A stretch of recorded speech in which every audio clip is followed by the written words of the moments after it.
अगर पत्नी गुणविहीन हो तो पूरे घर का बेड़ा गर्क कर देती है। सुखी वैवाहिक जीवन के लिए पत्नी में प्यार के अलावा भी कोई चीज़ होनी चाहिए।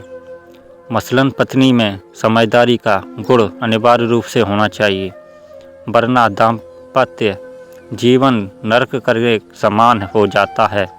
अगर पत्नी गुणविहीन हो तो पूरे घर का बेड़ा गर्क कर देती है।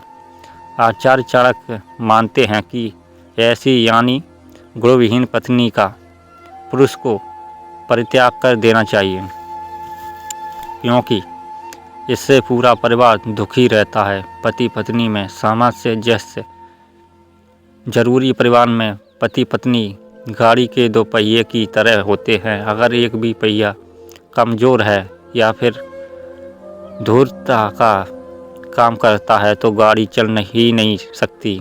जाहिर है कि अगर पत्नी समझदारी और गुणवान होगी तो परिवार हमेशा खुशहाल और समृद्ध रहेगा।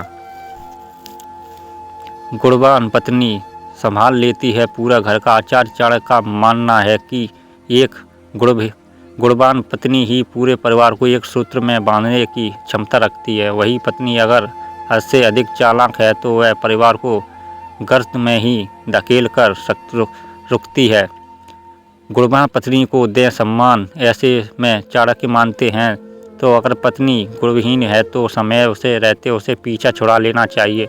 इसके साथ ही गुणवान पत्नी को सम्मान देना चाहिए, क्योंकि वह सम्मान और प्यार की हकदार होती है।